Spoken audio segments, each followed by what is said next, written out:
Good morning and welcome back into the Cowboys Report. I am Tom Downey. We're going to break down the significant impacts that the trade for Quinnen Williams has, and Logan Wilson. We'll focus more on Quinnen Williams for the Dallas Cowboys, the defense, not just this year, because this trade is as much about 2026, 2027, and beyond, if not more so, than it is about the 2025 outlook for the Dallas Cowboys.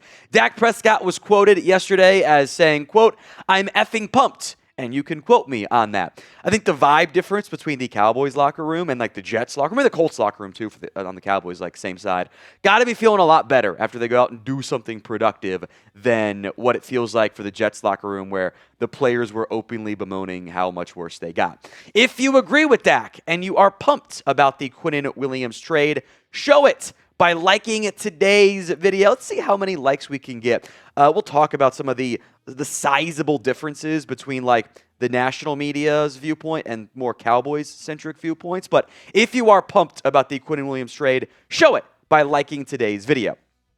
There's a lot of reasons why the Cowboys went out and added Quinnen Williams. One of the big picture things, though, I do want to address is I don't think it's fair to look at this through the Micah Parsons lens. The Micah Parsons trade happened.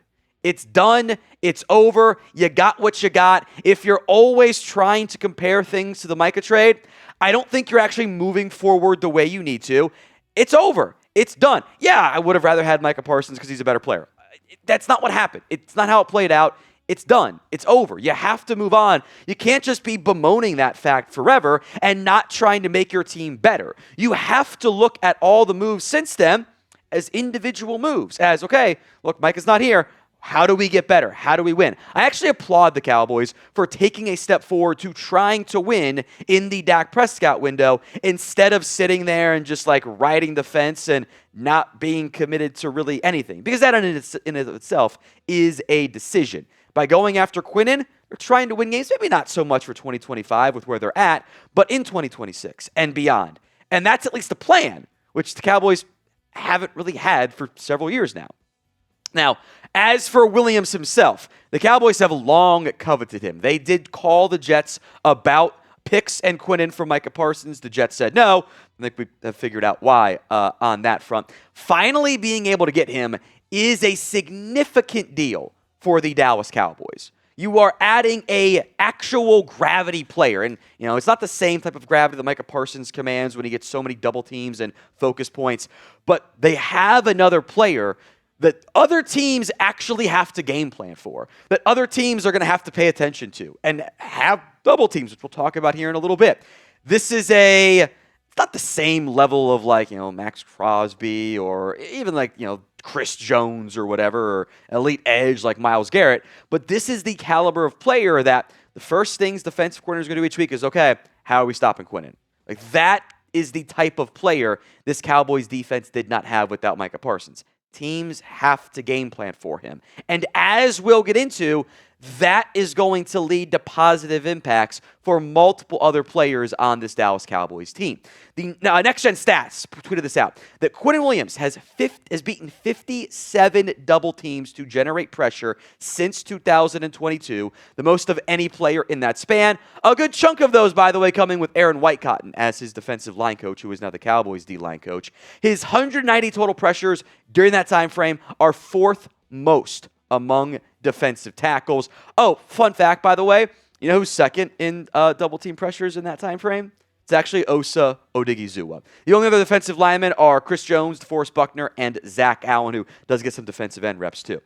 I think the addition of Quinnen Williams will elevate other players on this Cowboys defense in a way that, frankly, not many other players, who are available at the trade deadline and available in general over the next 2 years, or on this Cowboys roster, we're going to be able to do. This is not just about 2025. I do think that tends to be lost a little bit in the win now narrative.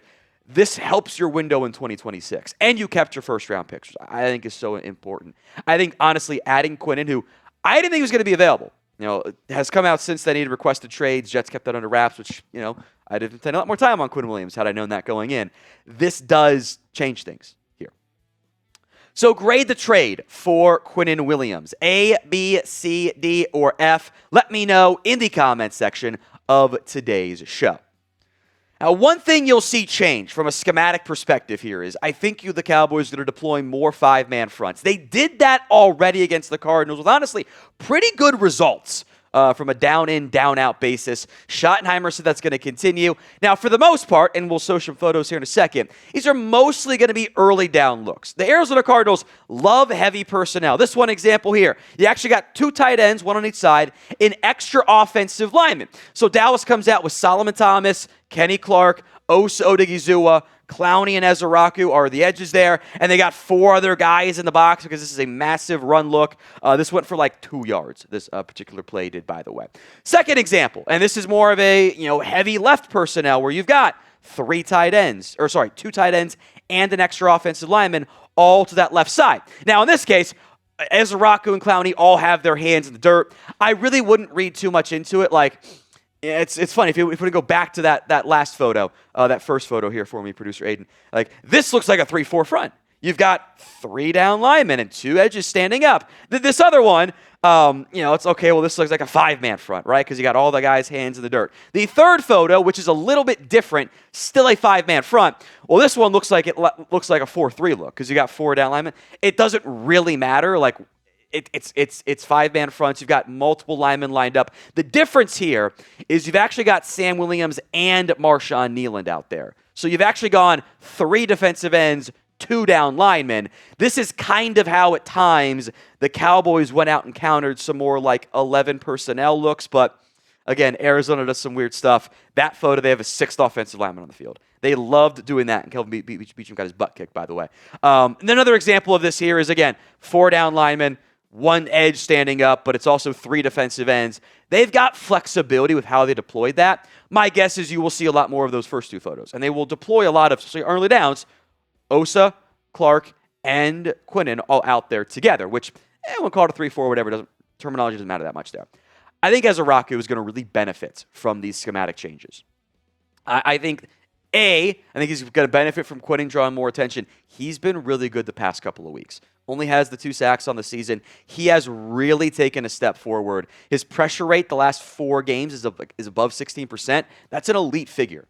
He is, I think, going to benefit quite a bit from the addition of Quinnon Williams, and I think continuing an upward arc so far this season. Today's show is made possible by Chubbies. It is the holiday season, so spread some cheer and a little drip with Chubbies. It is perfect for upgrading your winter rotation or gifting to the one person who already has everything that they are searching for. They've got the flannel overshirt. They've got pants as well, which as it cools, I think Chubbies Everywhere pants should be in your top drawer. They're lightweight, durable, and water resistant, ready to tackle whatever the day throws your way. If you're sick of outerwear that looks like it was designed by a math nerd, yeah, I get it. Chubbies outerwear is anything but boring, built to keep you warm, cozy, and looking sharp. From bold quarter zips to jackets, hoodies, they've got the gear that actually makes cold weather fun. For a limited time, Chubbies is giving you guys 20% off your purchase with promo code ChatSports at checkout.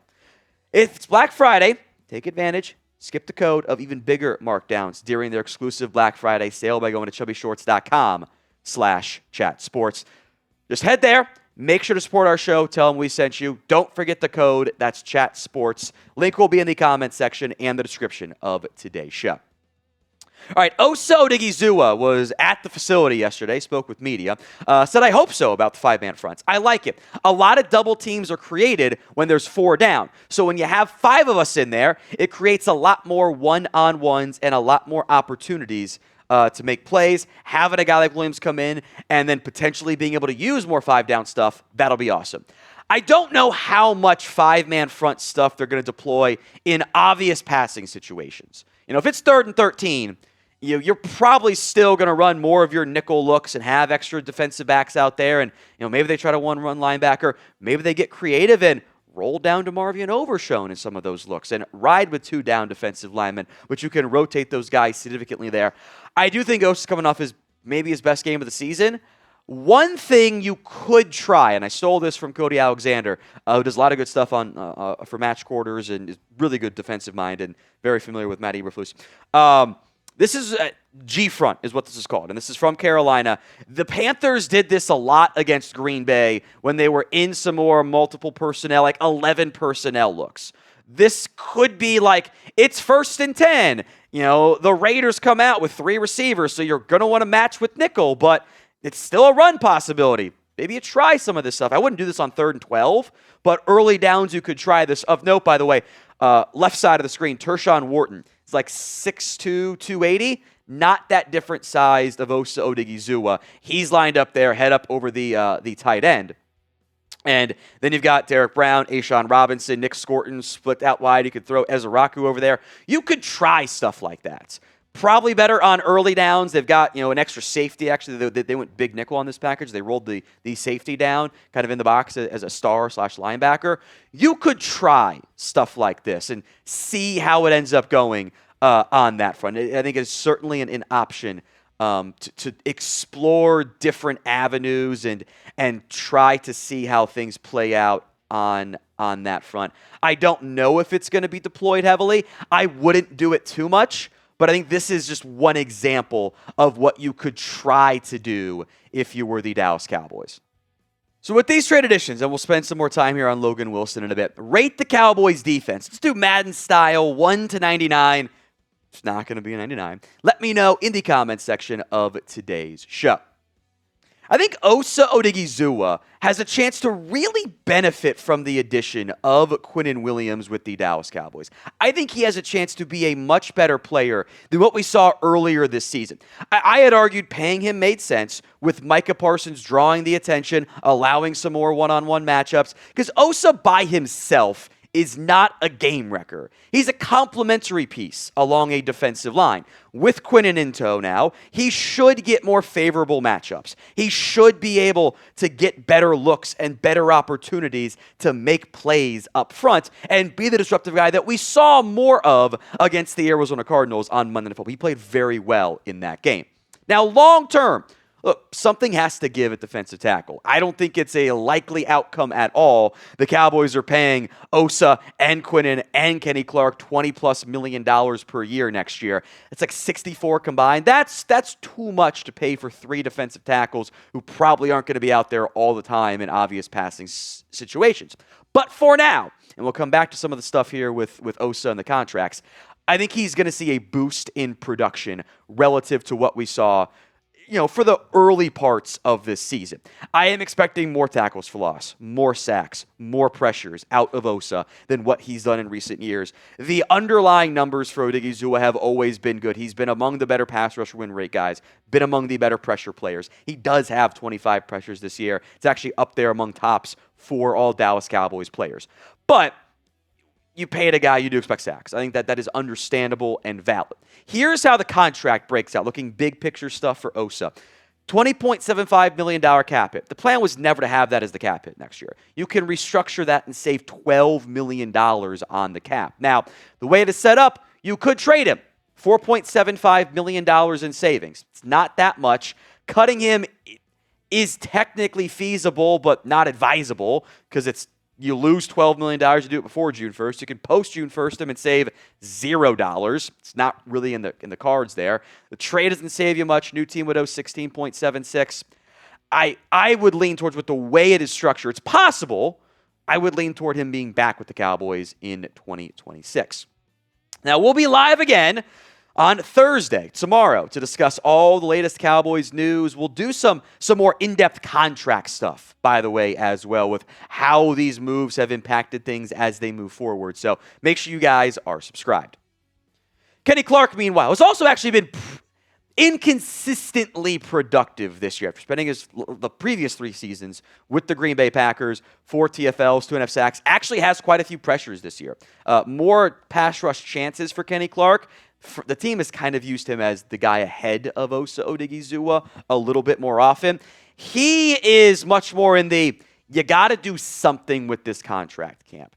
He's owed $21.5 on the cap next year. He has an $11 million roster bonus due on the third league day of 2026. So very early on that front. The cut and trade and new team owes money is all the same. It is the $21.5 million figure because he's got no more guaranteed money left. It was a trade. There's no signing bonus stuff there. You could restructure him, save 9.6. Something's got to give with that Kenny Clark contract in particular. Now, if you could only pick one of these guys to keep, who is it? Double O for Osa Odighizuwa or KC for Kenny Clark? One note I do want to mention, by the way, the Cowboys trading away Mazi Smith. I do appreciate them being, we messed up. I think they failed him with a lot of the changes they consistently made, the weight fluctuations. I don't think Mazi did a good enough job controlling the things that he can control either, but shipping out Mazi as a freebie and saving a little bit of money on the salary cap was actually worth it for the Dallas Cowboys. All right, Logan Wilson obviously will not have the same type of impact on the Dallas Cowboys, although he goes from the worst defense in football to the second worst defense in football. Despite being benched by the Bengals, I don't think the Bengals should have benched him. I've watched Barrett Carter, Demetrius Knight play. They've been terrible. I think he's a chance to help. In fact, you can easily argue he's actually your best healthy linebacker right now. The bar is super low on that front, to be clear.